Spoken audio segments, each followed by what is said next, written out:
The parchment arrived at dawn. Not delivered by a royal messenger dressed in silver and black, not announced by the trumpet call that heralded official correspondence from the Lycan crown. No.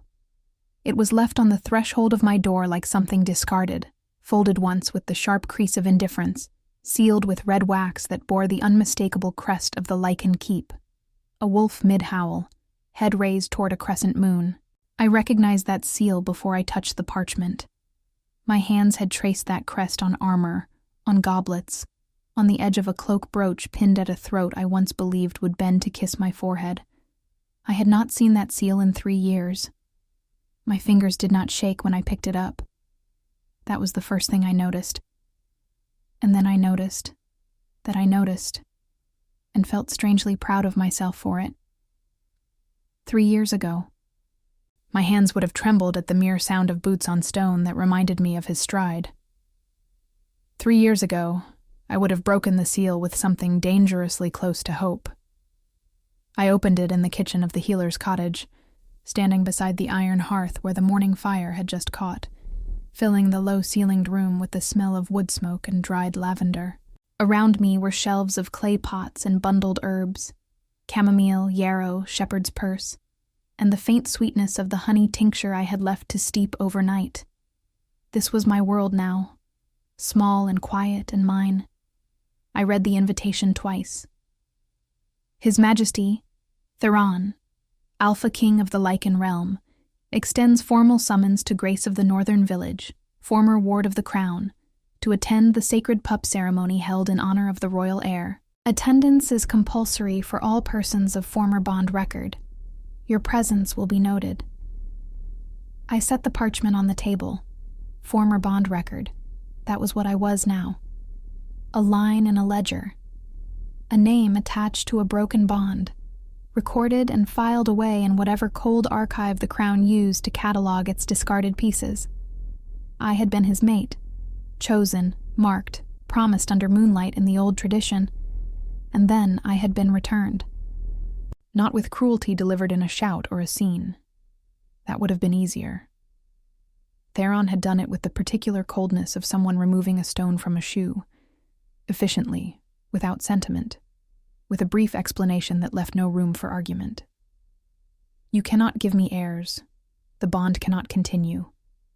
He had not said it to wound me. That was the cruelest part. He had said it the way a king states law, because to him, that was all it was. Law. I had not been able to carry a pup to term. 3 losses in 2 years of bonding, each one quieter than the last, each one leaving something behind me on that cold stone floor that I could never fully recover. The healers had used careful, gentle words. Barren. The court had used less careful ones. The bond was dissolved. I was given safe passage, a small sum of silver, and nothing else. I had come north. I had learned to heal. I had rebuilt myself the way you rebuild a roof after a storm. Not perfectly, not without visible patches, but well enough to keep the rain out. And now he wanted me to come watch his other mate's child be presented to the realm. I understood the invitation for what it was. Every former bonded ward called to attend under compulsory summons was theater. He wanted the court to see that he had moved forward, that he had what I could not give him, that the realm was secure, that the Alpha King lacked nothing. My presence would be part of the display. The barren one, returned to witness what she failed to provide. I folded the parchment with the same sharp crease and set it beside the hearth. Then I went to the back room of the cottage, the one with the low door I had to duck through, and I stood in the doorway and looked at the boy asleep on the narrow bed. Caelum. He was 2 years and 3 months old, with dark hair that curled slightly at the temples when he slept on his side, and lashes so thick they looked drawn. He had his father's jaw. I had known that since the first week, recognized it with a lurch in my chest that I had learned to breathe through. He had my eyes, though. That pale gray-green that my mother used to call winter water, because it changed with the light. He slept with one fist curled near his chin, and his blanket kicked to his ankles because he ran warm even in the cold season, and he had done that since he was 4 months old, and I had learned to tuck the blanket over him twice, knowing he would kick it away again.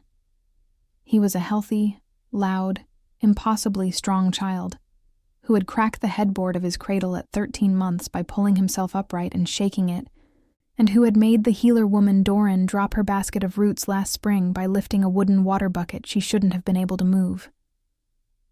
I had been carrying him when I left the Lycan keep. 6 weeks along. I had not known. I had not told Theron. I had not told Theron because I was terrified, because I had lost 3 before, because the dissolution had already been declared, and I had been given my silver and my passage, and there was something in me, some core, bruised, stubborn thing, that refused to hand him another child to take from me in the name of duty, refused to become a vessel again, refused to give him what he'd said I couldn't give, and then watch him take it and set me aside again with that same cold efficiency. So, I had carried Caelum north, and I had held him when he was born in the early snow of the 3rd month, and I had decided, in that specific silence, that he was mine and mine alone. He was the firstborn son of an alpha king. He was also the boy who called me Mama, in a voice that sounded like bells, and who had yesterday very seriously informed the miller's goat that she was being unreasonable. I loved him in a way that had no edges. I returned to the kitchen. I sat down at the table. I looked at the parchment for a long time. The invitation was compulsory. That meant soldiers would come if I refused. That meant my absence would be noted and acted upon. That meant the crown's reach extended even here, to this small stone cottage at the edge of the northern village, even after 3 years of deliberate silence. I thought about running. The thought lasted approximately the time it took me to look around the room, at my herbs, my hearth, my small stock of the life I had carefully built, and understand that I was done running. Theron had sent that invitation as a reminder of what I was, what I had been, what I had failed to be. I would go, but I would not go as the woman who had been returned. I looked back through the low doorway. Caelum had turned in his sleep, and one small fist was now raised above his head, the way he always slept in the last hour before dawn, and even from here, I could see the faint luminescence along his knuckles, that silver-gold shimmer that I had learned to keep covered, to keep quiet, that appeared when he was relaxed or joyful or very, very powerful. He was the Alpha King's heir by blood, and he was going to walk into that ceremony beside me. I reached for a clean sheet of parchment, dipped the quill, and began to write my reply. His Majesty's summons is received and accepted. Grace of the Northern Village will attend the sacred pup ceremony as required. She will not attend alone. I sealed it. I handed it to the courier who was still waiting, apparently, in the cold outside my door. Because of course they had been. Because Theron did not send invitations without ensuring the answer was retrieved. The courier looked at me. Then he looked at my reply. Then he left without a word. I stood in the open doorway and watched him go, and the morning air came in cold off the hills, carrying the smell of frost and pine.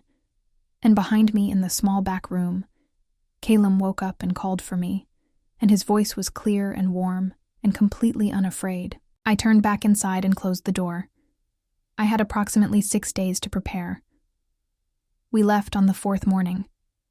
I had spent 3 days preparing with the quiet efficiency of someone who has learned that panic is a luxury and steadiness is a survival skill. Doran, the elder healer who had taken me in when I arrived north with nothing but silver coins and a secret growing beneath my ribs, said nothing when I told her where we were going. She simply pressed her mouth into a flat line, set down the bundle of dried sage she had been sorting, and began helping me pack. That was the thing about Doran. She never asked questions that weren't useful. She had delivered Caelum into the world with steady hands and no ceremony, and she had watched me rebuild myself in this cottage without offering opinions I hadn't requested. When I finally told her, 6 months after Caelum was born, who his father was, told her in a low voice late at night with the fire burned to embers, She had been quiet for a long time, and then she had said, "Well, he looks like someone who expects the world to move around him. It will be interesting when it doesn't." She meant Caelum. She had said it with something that was almost a smile. Now she packed hard cheese and travel bread into a worn leather satchel, and she tucked a small clay pot of wound salve in the corner without comment, and then she looked at me with those dark, knowing eyes. "You understand what you're walking into," she said. It was not a question. "I understand what he thinks he's inviting me into," I said. "That's different." She considered that. Then she handed me the satchel. "Keep the boy close.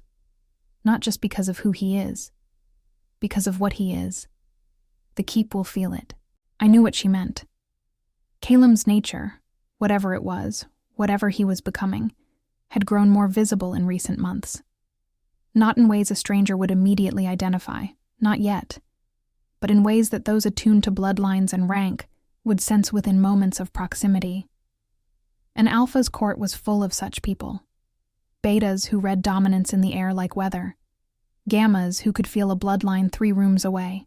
Caelum would be recognized before I said a single word. That was, in fact, the plan. We traveled by road, joining a merchant's caravan heading south for the first 2 days. Safer in numbers, and Caelum was deeply entertained by the horses and the merchant's elderly beta hound, who suffered his enthusiastic affection with remarkable patience.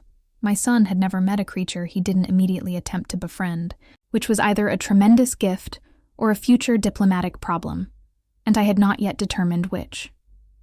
He sat in the back of the merchant's cart beside me, wrapped in his brown wool cloak, watching the forest pass with those gray-green eyes that caught every shift of light, and he asked me questions continuously in the way that children of his age do.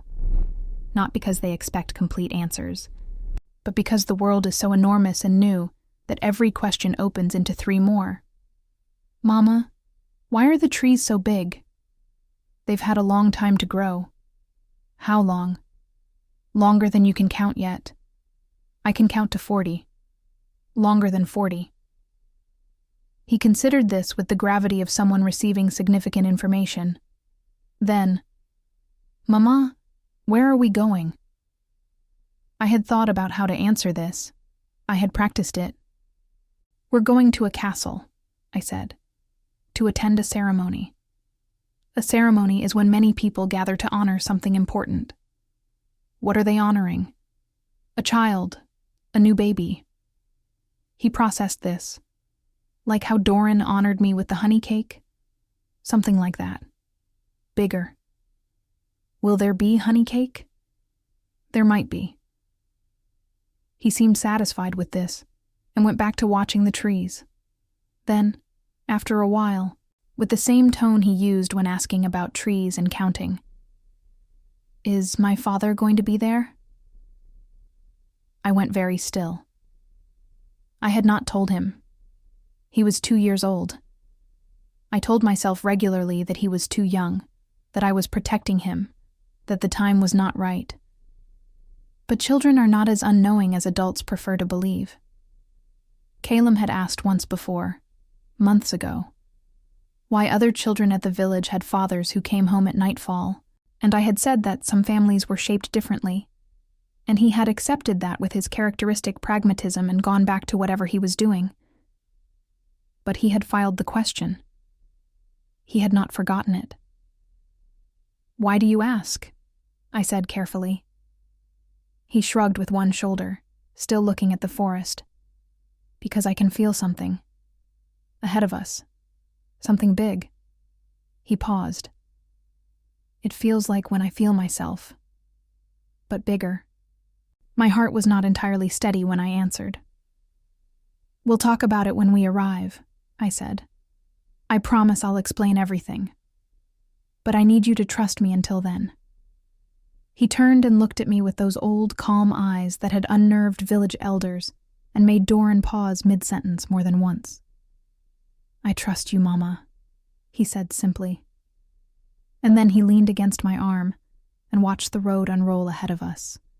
And I sat with the weight of what was coming and did not let myself look away from it. We parted from the merchant's caravan at the crossroads on the second evening and continued south alone. The landscape changed as we went. The open, hardy north with its pine forests and gray stone gave way to rolling hills and managed farmland, to villages that grew larger and better kept, to roads that widened and smoothed under years of royal maintenance. Signs of the Lycan crown were everywhere. The black and silver banners at village thresholds, the uniformed presence of crowned soldiers at market crossings, the general sense of organized power that radiated outward from the capital like heat from a forge. On the third evening, I saw the keep for the first time since leaving. It rose from the valley below the hill where we stood, enormous and dark and silver-tipped, its towers catching the last red light of the setting sun, its walls the color of old iron. The Lycan keep. I had lived within those walls for 2 years. I had walked its corridors in the early mornings when no one else was awake. I had sat in the great hall and learned which floorboards creaked and which drafts came from which direction, because you learn those things when you are trying to exist quietly in a place that does not entirely know what to do with you. I had loved someone in that keep with everything I had. I had been taken apart in that keep by loss and silence, and the specific grief of feeling someone withdraw from you slowly, like a tide. I stood on the hill above it now, with my son's hand in mine, and I breathed. Caelum was very quiet. His hand tightened slightly around mine. "It's very big," he said. "Yes." "Are you scared?" I looked down at him. His face was serious and attentive, that small jaw set with something that was entirely, unmistakably inherited. "No," I said. And this time, I meant it. "Are you?" He looked at the keep for a long moment. The last red light caught the silver shimmer at his temples, and he looked, in that moment, so much like his father, that something moved through my chest that I had no clean name for. "No," he said. "I feel like I'm supposed to be here." I squeezed his hand. "You are," I said quietly. "You absolutely are." We descended toward the gates as the first torches were lit along the keep's outer walls, and the banners snapped in the evening wind, and the guards at the gate straightened as we approached. 2 of them, armored in black and silver, with the wolf crest on their breastplates. The senior guard looked at me. Then he looked at Caelum. I watched his face change. It was subtle. A slight widening of the eyes, a fractional stiffening of the spine, the involuntary response of a trained beta reading a bloodline that hit him like a closed fist. His hand moved toward the hilt at his side, then stopped. His eyes came back to me. "Name," he said. His voice was careful in the way of someone managing a strong reaction. "Grace," I said. "Of the northern village. I received a royal summons to attend the pup ceremony." I replied, confirming my attendance. I let one breath pass. I said I would not attend alone. The guard looked at Caelum again. Caelum looked back at him with serene, absolute calm, and the silver-gold shimmer along his knuckles pulsed once, warm and unmistakable, in the torchlight. The guard said nothing for 5 full seconds. Then he stepped aside and opened the gate. The inner courtyard of the Lycan keep smelled exactly as I remembered. Stone and iron, and the particular cold that lives inside walls too thick for sunlight to warm completely. Torch smoke layered over the sharper scent of pine resin from the great hall's beams. Somewhere deeper in, the kitchens were already working. I could smell roasting meat and warm bread from the preparation for tomorrow's ceremony.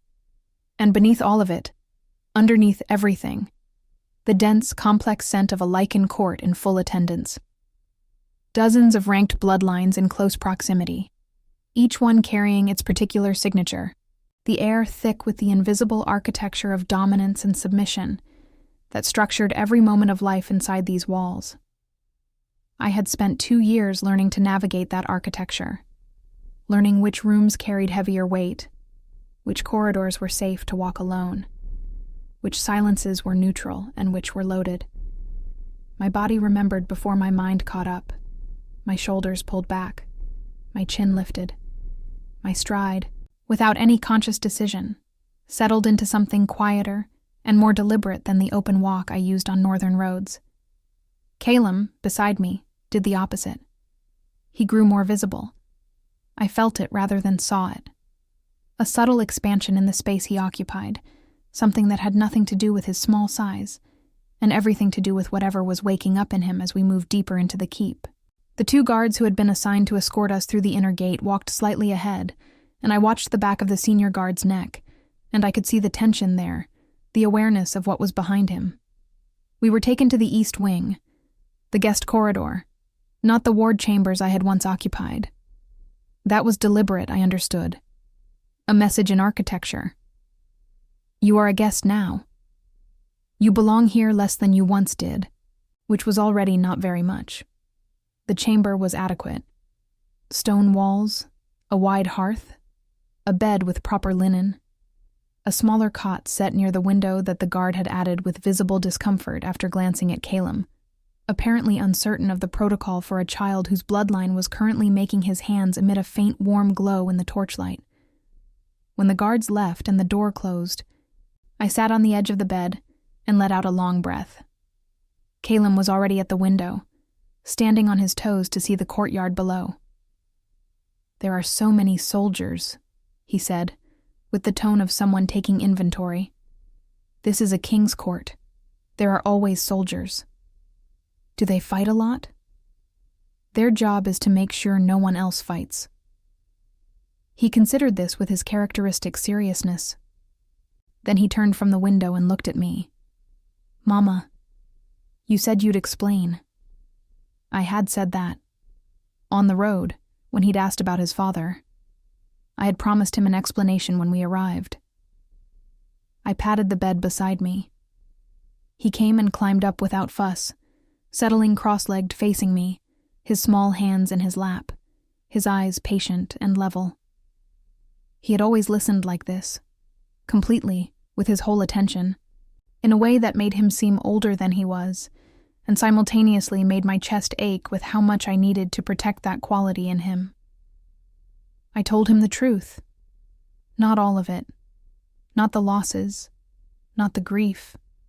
Not the particular texture of being dissolved from a bond, like a stain being removed from fabric. But the essential truth. The king who rules this keep, I said, is called Theron. He is an alpha king, which means he leads all the Lycan packs in this realm. A long time ago, before you were born, he and I were bonded. That means we were chosen for each other, and we lived here together. Caelum was listening without blinking. The bond ended. I left. And when I left, I paused.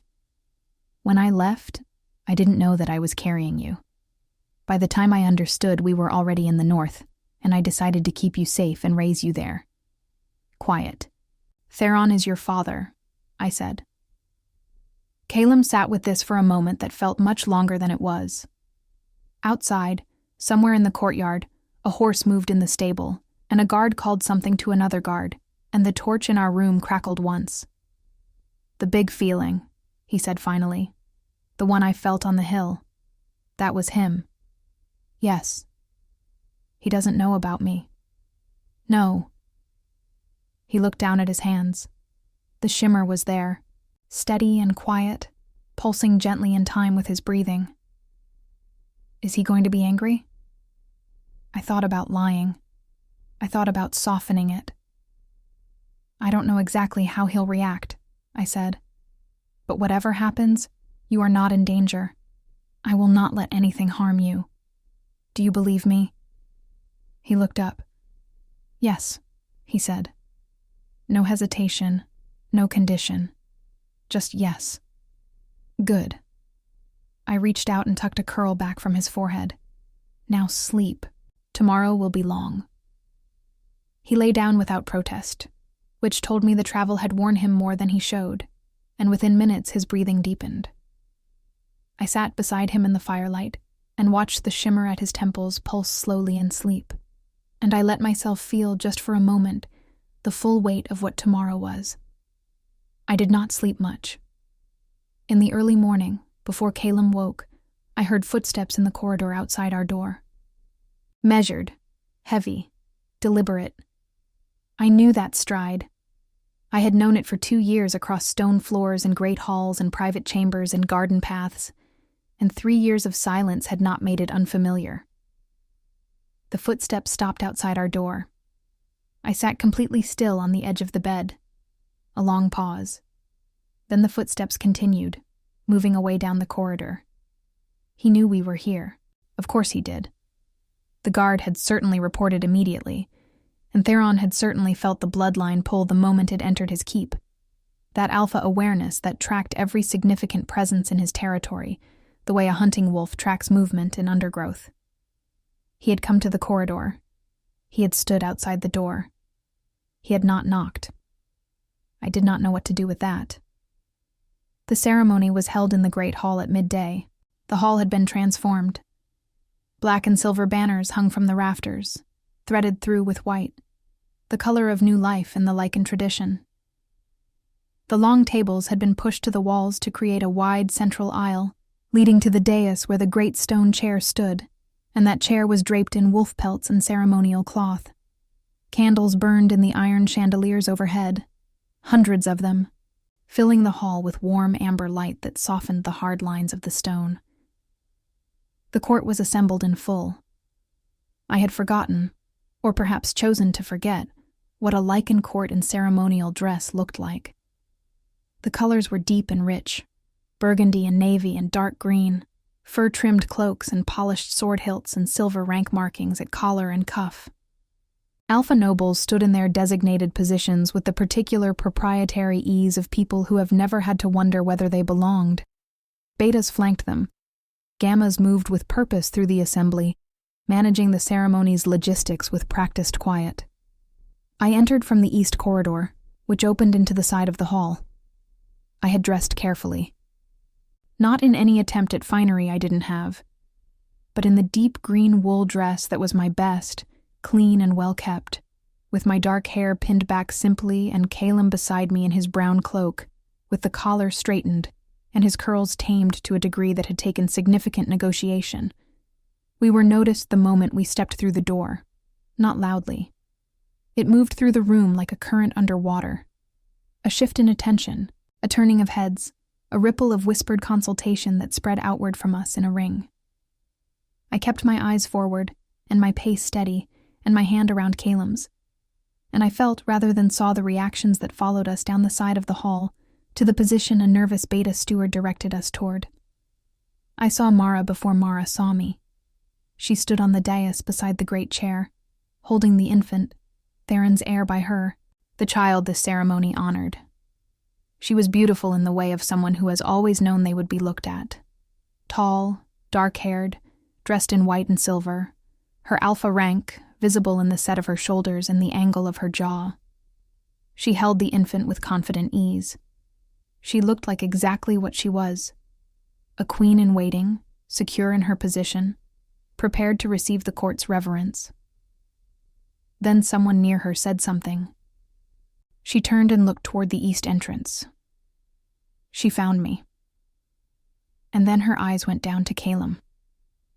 I watched her face. She was controlled. She was alpha, and she had been trained for court from birth, and she did not lose composure in any visible way. But something shifted in her expression, fast and involuntary, like a flame bending in a wind that comes and goes too quickly to feel. She looked at me again, and this time there was something in it that was not the contempt I had expected. It was closer to recognition. At that moment, from the entrance at the far end of the hall, the great doors that opened only for the king, I heard the doors open. The assembly went silent. I raised my eyes. Theron walked in. 3 years. He was exactly as I remembered, and somehow more, taller than memory. Or perhaps it was the ceremonial armor that made him so. The black and silver chestplate engraved with the wolf crest, the dark cloak at his back, the iron crown set low on dark hair. He moved the way Alpha Kings move, with the specific gravity of someone the world has always reorganized itself around. The court parted before him without thought. The very air in the hall seemed to thicken. He was already looking at me when I found his face. Not looking toward the dais, not acknowledging the assembly, not proceeding in ceremony. He had entered the hall and found me within seconds, and he was looking at me with an expression I had no name for because I had never seen it on his face before. Not in 2 years of bonding, not in the dissolution, not in any moment I had stored away in the careful archive of my memory. Then his eyes moved down, to Caelum and Theron, Alpha King of the Lycan realm, the man who had sent me away with silver coins and cold efficiency, the man who had stood outside my door in the dark hours and not knocked, stopped walking. In the middle of his own great hall, in front of his full assembled court, on the day of his heir's ceremony, he stopped, and in the silence, Caelum looked up at him and said, in his clear, bell-bright voice that carried in the stillness, "You're the big feeling." And the silence in the great hall was the kind that has weight, not the silence of an empty room, the silence of 400 people deciding simultaneously not to breathe. I felt it press against my skin, felt the collective attention of the Lycan court land on the three of us like something physical, and I stood inside it and did not look away from Theron's face, because looking away would have been the first surrender, and I had not come here to surrender anything. Theron had not moved. His eyes were on Caelum with an expression that bypassed every layer of kingly composure he had spent decades constructing and went somewhere underneath, to whatever existed before the crown and the court and the cold efficiency. Something raw and unguarded moved across his face, fast as weather, and then he controlled it, visibly, effortfully, and his eyes came up to mine. I held his gaze. "You sent me away," I said with my silence. "You decided what I was and what I wasn't, and what the bond required, and you made that decision without asking what I carried when I left. So here we are. Whatever he read in my face, he received it without flinching.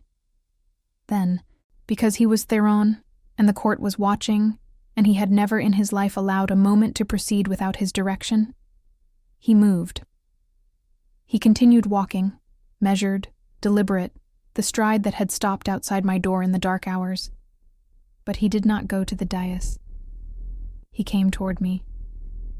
The court shifted like a tide changing direction. I heard the murmur before I could make out words, but I didn't need words. I had lived in this court long enough to know the sound of its machinery processing an unexpected variable.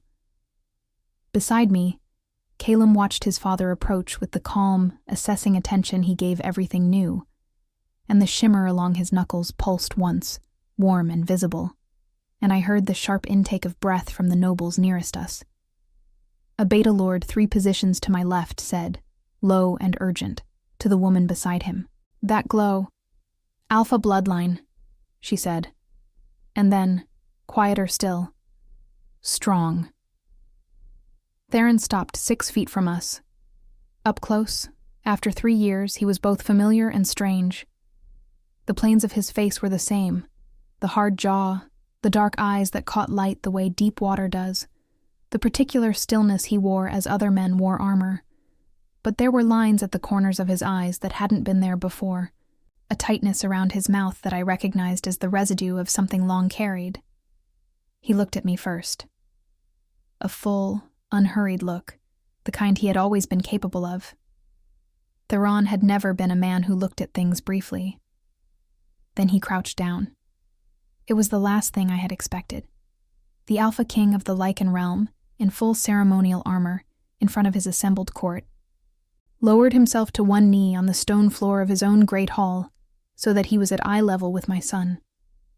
Caelum regarded him with perfect composure. "You heard me," Theron said. His voice was low and even, private in quality despite the silence that carried it everywhere. "On the road." "I felt you," Caelum corrected, with the precision of a child who distinguishes between his senses carefully. "Before I could hear you, you're very loud." Something moved through Theron's expression that in another man might have been called undone. "Yes," he said. "I've been told that.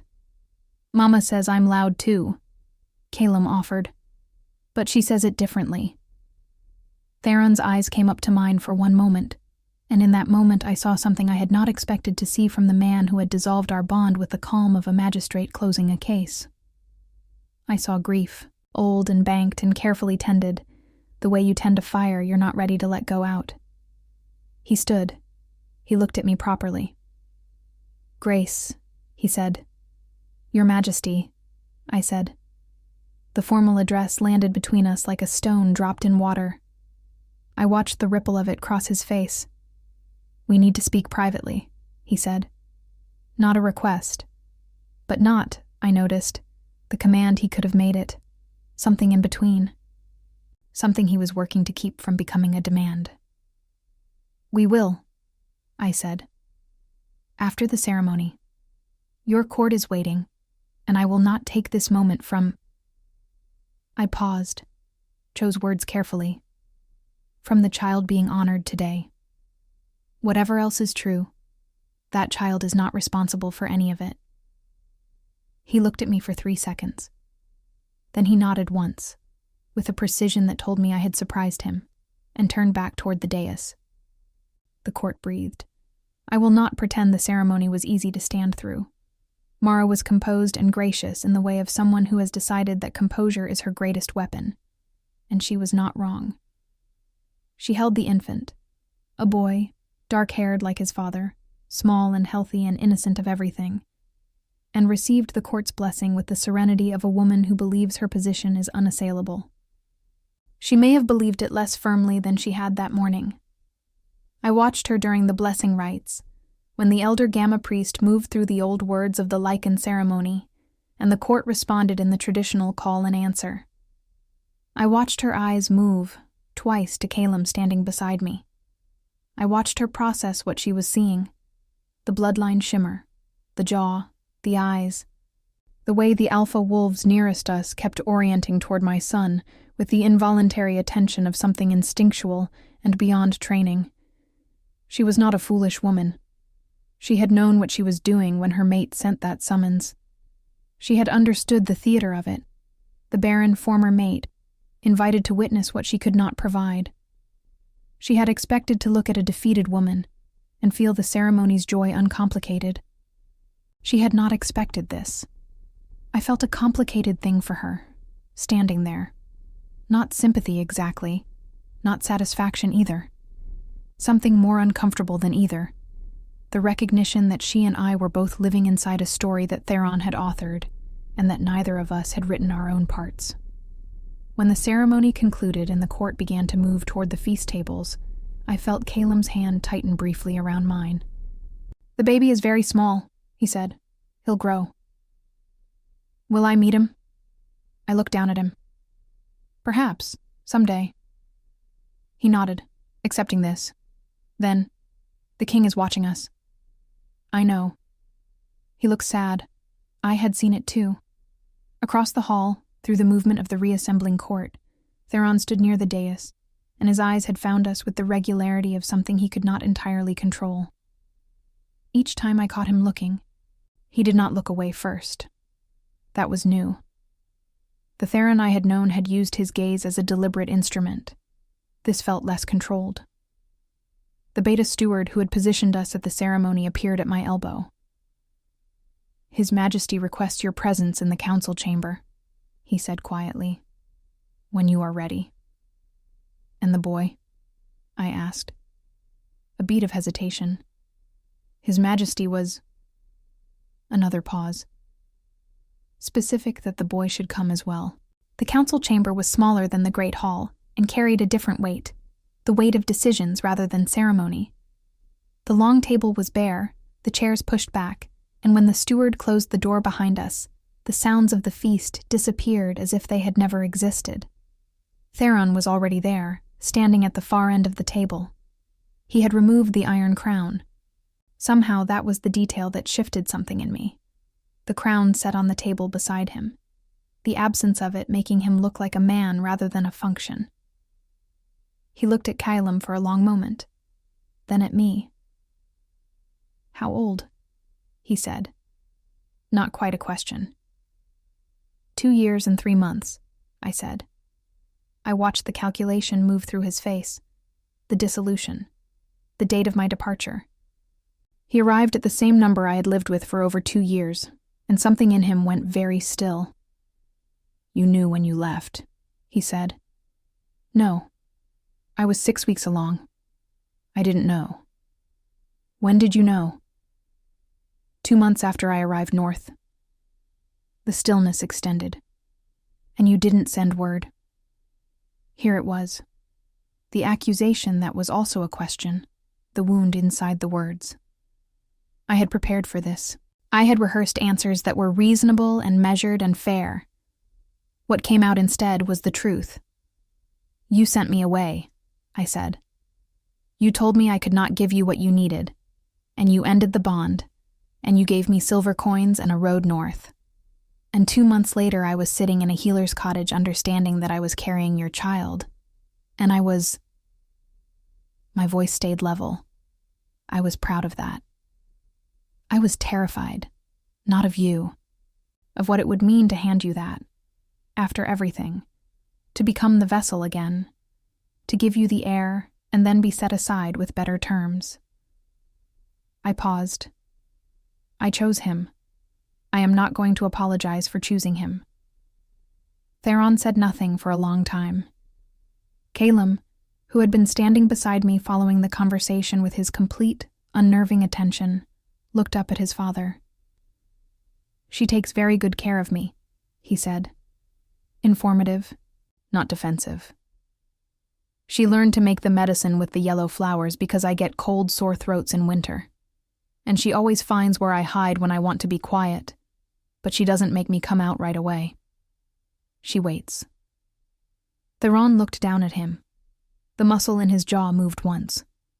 "I don't doubt it," he said. His voice had changed, something in it that hadn't been there before, something rougher and less managed. He looked back up at me. "He has your eyes. I know. And everything else is..." He stopped. "I know that too," I said quietly. Another silence. Different from the others.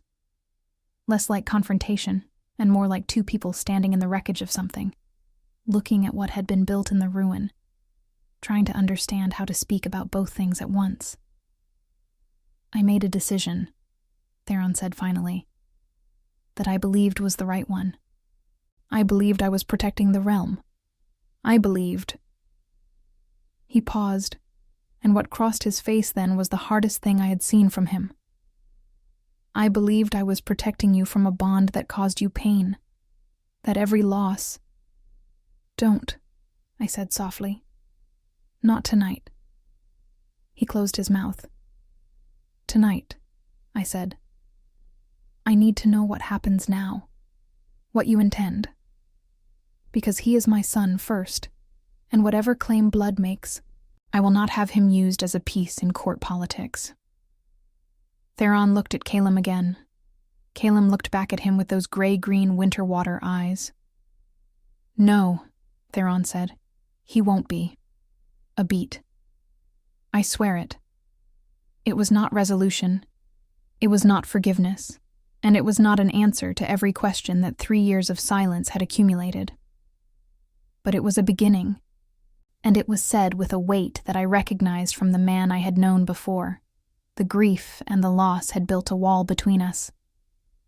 Caelum reached out, and, with complete matter-of-fact confidence, put his small hand on the table between us. "Good," he said. "Then you can both stop being so sad." The days that followed the ceremony moved differently than I had expected.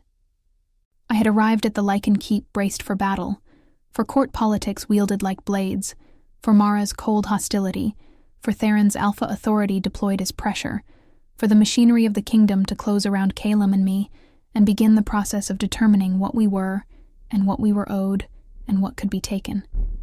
I had prepared for the version of this where I had to fight for every inch. What I had not prepared for was the quiet.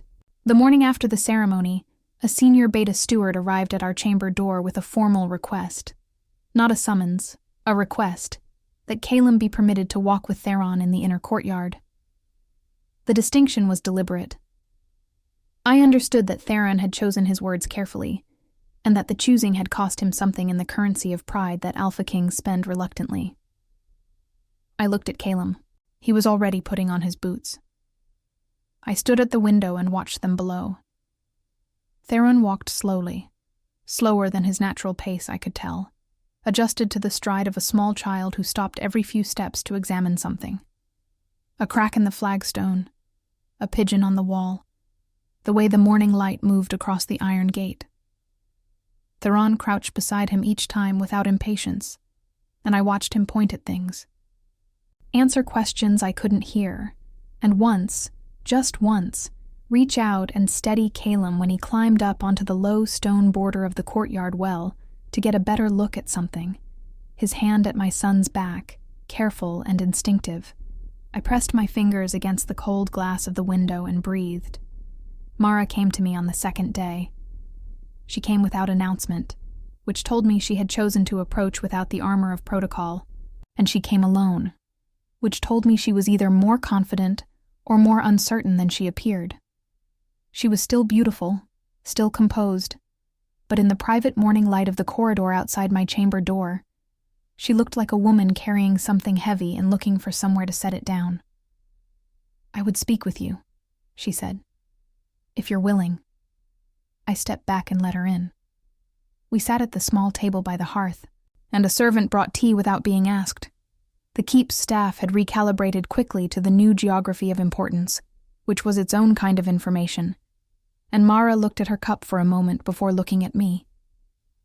"I knew about the losses," she said. "Before the bond was dissolved. The court knew. People talked." A pause. "I want you to understand that I did not come into this situation as an innocent party. I knew he had been bonded. I knew how it ended." "I understand that," I said. "I didn't know about the child." Her voice was even, but something underneath it was not. "I want you to know that. If I had known, I would not have. The summons was my idea." She met my eyes. "The ceremony, inviting you. I thought—" She stopped, restarted. "I thought it would settle something. For him and for the court. Proof of forward motion, closure. You thought it would remind him of what I failed to give him," I said. No accusation in it, just the shape of the thing. She did not deny it. "Yes." I was quiet for a moment. Outside, somewhere in the courtyard, I could hear Caelum's voice, raised in some declaration directed at Theron, who responded with something low that made Caelum laugh. That bright bell sound that had become the reliable architecture of my days. "Your son is healthy," I said. "I saw him at the ceremony. He's strong." Mara looked at me with something complicated in her face. "He is," she said softly. "Then you have what you came here for," I said. "A healthy heir, a secure bond, a court that witnessed the ceremony. Whatever else is true, those things are also true." She looked at her tea. "Things are less simple now." "They were never simple," I said. "We were just looking at them from different distances." She left an hour later without anything being resolved in the clean, declarative way that court matters were supposed to resolve. But she left differently than she had arrived, and I thought that might be the most honest outcome available to us. On the fourth day, Theron asked to speak with me alone. Caelum was with the two young Gamma guards who had, over the previous days, become entirely devoted to him in the way that people become devoted to forces of nature they have decided to stop resisting. They were teaching him, with great seriousness, the rudiments of tracking, how to read mud, how to identify animal passage through undergrowth. And Caelum was absorbing this information with an intensity that suggested he intended to use it immediately and extensively. Theron and I walked the upper rampart of the keep's east wall, where the wind came off the hills and the valley spread below us in the late afternoon light. gold and green and enormous. We walked without speaking for a while, which would have been uncomfortable 3 years ago, and was now something different. The silence of people who have said the hard things and are learning what comes after. "I spoke with the council this morning," Theron said. I waited. "Caelum is my firstborn son by blood and by Lycan law. That is not a matter of opinion or court politics. It is a matter of what he is." He paused. The council did not receive this easily. There were objections. Concerns about legitimacy, about the succession, about... He stopped. "About you." "I expected that," I said. "I told them," he said, and his voice carried the particular weight of someone reporting a decision that was not tentative, "that Caelum's legitimacy is not subject to council debate, that his place in this realm is determined by blood and by my acknowledgement, both of which are beyond question." A beat. "And that his mother is to be received with the full respect accorded to one who held a royal bond." I looked at him. "I also told them," he continued. And now his voice had changed. Less king, more man.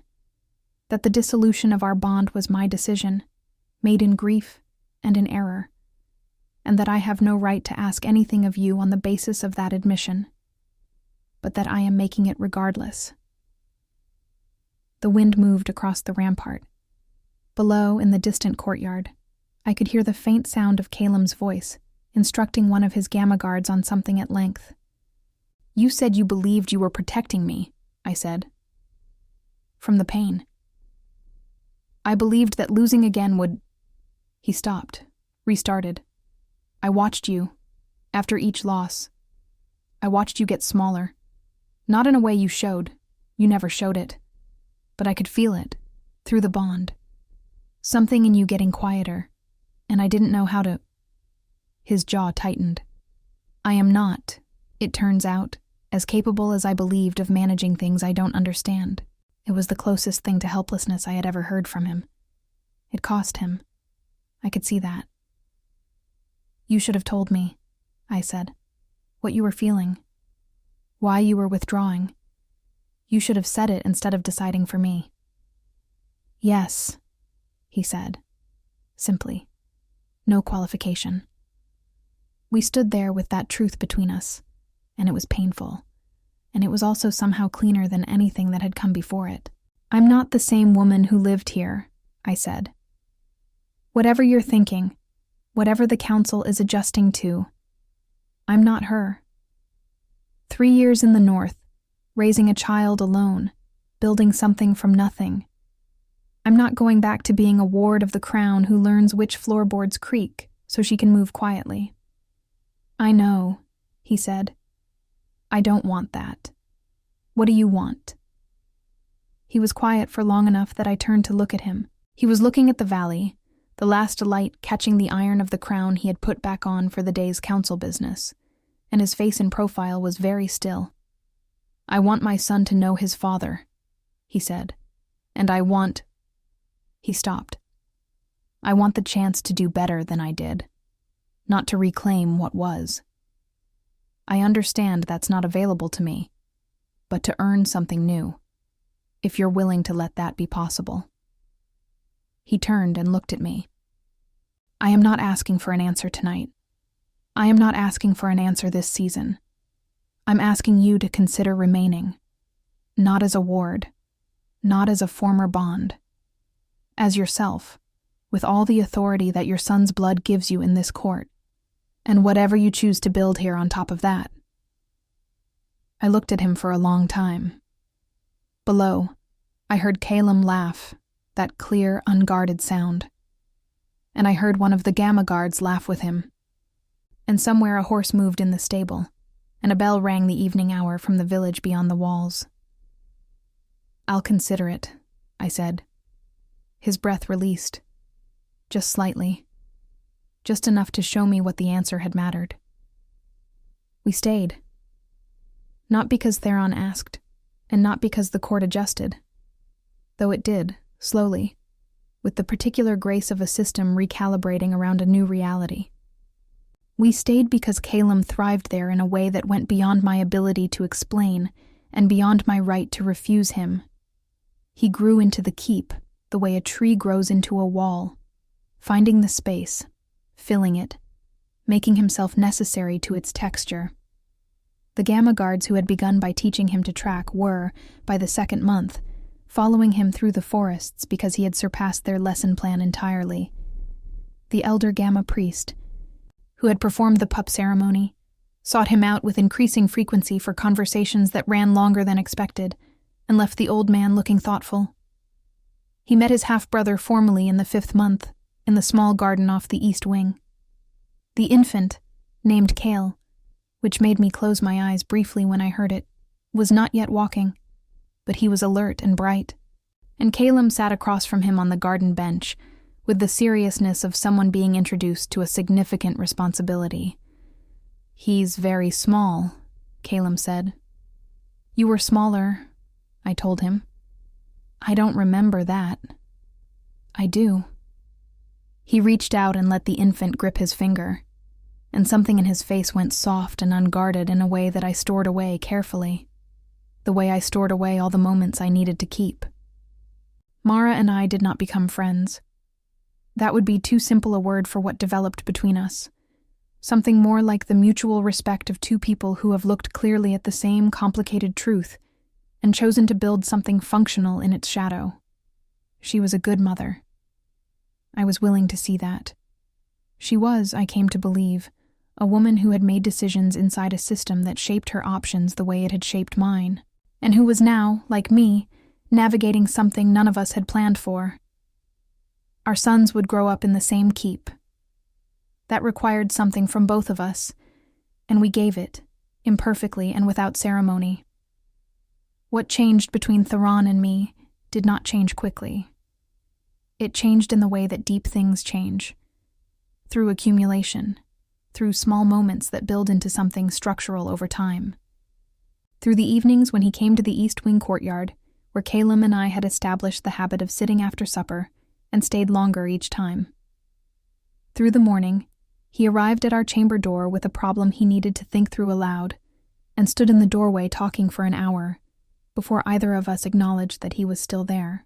Through the afternoon, Caelum fell sick with a winter fever, and Theron did not leave the corridor outside our door for 18 hours.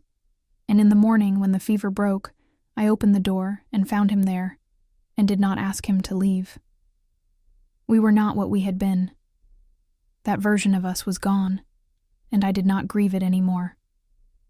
What we were building was harder and more honest, and built on ground that had been cleared by fire, which meant it was, at last, solid. He asked me, in the deep winter of our 2nd year back, sitting in the East Wing courtyard with snow coming down soft and steady around us, and the keep quiet in that particular way of late evenings, if I would consider a new bond. Not a restoration, not a reclamation. Something new, made between the people we were now. I looked at the snow. I looked at him. "Ask me again in the spring," I said. He nodded. He did not push. That was new in him, and it was the thing I had needed to see more than any declaration. He asked me again in the spring, on a morning when the first green was coming up through the mud of the courtyard, and Caelum was in the forest with his Gamma companions doing something elaborate that he would explain to me in exhaustive detail at supper. We were standing at the east wall rampart again, the same place we had stood the first week, the valley green and enormous below us. I said yes. Not with the breathless certainty of someone who had never known loss, with the clear-eyed decision of someone who had, and chosen to live forward anyway. Caelum grew. He grew into his bloodline and into himself with the same uncompromising thoroughness he brought to everything. At 7, he moved through the keep's forest trails as though he had memorized them before birth. At 10, the Elder Council began requesting his presence at certain discussions. Not officially, not formally, just, would the young lord like to observe? At 13, he mediated a territorial dispute between two beta lords with a directness and fairness that left the room quiet, in the way rooms go quiet when something has happened that everyone recognizes matters. He never lost the habit of finding me at the end of each day to tell me what he had observed and learned and thought about. Sometimes this took 10 minutes. Sometimes it took an hour and a half. I sat with him every time. The realm came to know him as his father's son, which was true. It came to know him as his mother's child, which was also true, and which I allowed myself to hold with something that was no longer painful. I had come to the Lycan keep on a compulsory summons, a woman who had been returned, a woman the court expected to stand quietly in the back of a ceremony and absorb the message of her own diminishment. I had come with my son, and my son was the thing I had made in the ruins of what I thought was the end of me, the proof that what looks like barrenness to a court's cold accounting can be, in the full reckoning, something else entirely. I had not given Theron an heir out of duty or desperation, or the fear of dissolution. I had given Caelum the world, and the world in time had given us back each other. On the last morning of winter in the year Caelum turned 14, I stood at the east wall rampart in the early light, the valley below beginning to show the first pale suggestion of green, and my son came and stood beside me, nearly my height now, with his father's jaw and my eyes, and something in his bearing that was wholly, irreducibly his own. He stood beside me and looked at the valley and said nothing, because he had learned, as he learned everything, exactly when silence was the right language. And I stood in the morning light of the life I had built, from the pieces of the one I had lost, and I felt the particular fullness of a woman who has come through something and arrived, at last, somewhere real. The wind came off the hills. The valley went on and on below us, green and quiet and alive. We were home.